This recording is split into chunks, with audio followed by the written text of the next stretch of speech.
name is Greg, and he is an active member of the Labor Solidarity Committee, Occupy Labor Solidarity Committee. He's also the political vice president of AFT, the American Federations of Teachers. And he's going to talk to you guys a little bit about how the cuts have been impacting not only healthcare, but education. So give Greg a hand. Thank you. This is Good Friday, so I thought I'd start off with a couple of confessions. First one's a little embarrassing. I like the movie Titanic. It's back again, but I think unfortunately that film is a metaphor for our time. Anybody knows about that event knows that the upper classes on that ship, over half of 90% of them survived. While those in steerage, in the lower classes, 90% of them died. That is our society today. We have a reverse lifeboat mentality going on. It is women, children, the disabled, and the elderly first. Those are the ones being tossed over the side. Those are the ones being sacrificed, while those at the top refuse to make the barest minimum sacrifice. That is not acceptable. Let's take a look at what's going on up there in first class. And I have to ask you to do a little exercise with me, and I'm proving I am a teacher. Here, get out your smartphones and Google richest man California. The first thing that'll pop up is a list from Forbes. 85 people on that list. And I did a little quick math, because I do still know a little bit of math. Unfortunately, not enough of it being taught in our schools these days because of those cuts. I totaled up the total assets of those 85 people in California. It went to over $200 billion.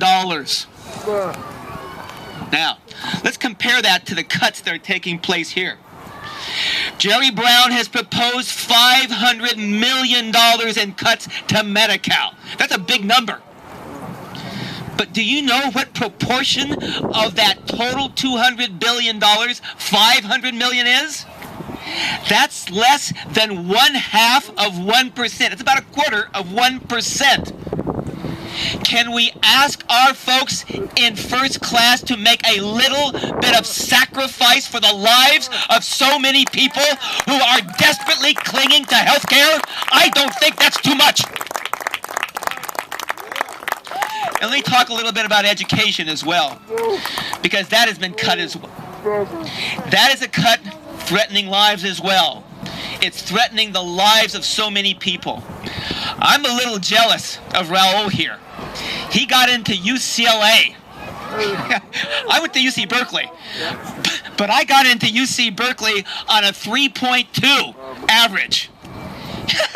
Nobody's doing that these days. You have to be as brilliant as Raul here to get into the UC system. We are throwing aside thousands and hundreds of thousands of kids in this state who are no longer able to get into those colleges.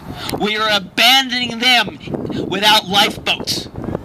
That is the future, not just for them, but for this entire state.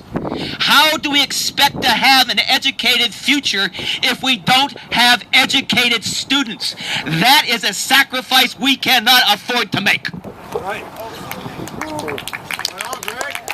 Now, what kind of money are we talking about there? Jerry Brown has proposed $5 billion in cuts to education. What percentage of that $200 billion, remember the folks up there in first class? What percentage of that $200 billion would that be? About 2.5%. This is not a major sacrifice we're asking for.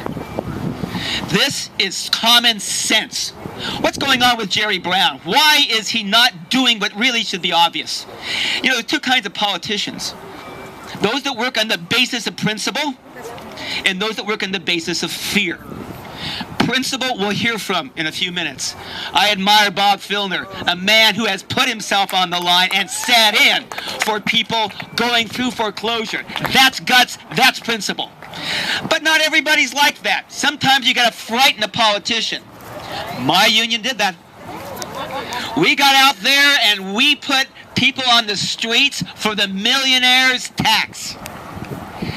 That tax, unfortunately, we had to back off on because it scared Jerry Brown enough that he was willing to compromise and start looking at the people in first class to see that maybe, just maybe, they can make a little bit of sacrifice. There is a petition now circulating to try and save some of these cuts. It's not enough, but it's a good beginning. We're going to tax those people making over $250,000 a little bit, those over $1 million a little more, and we will come up with roughly $9 billion to save health care and education in that state.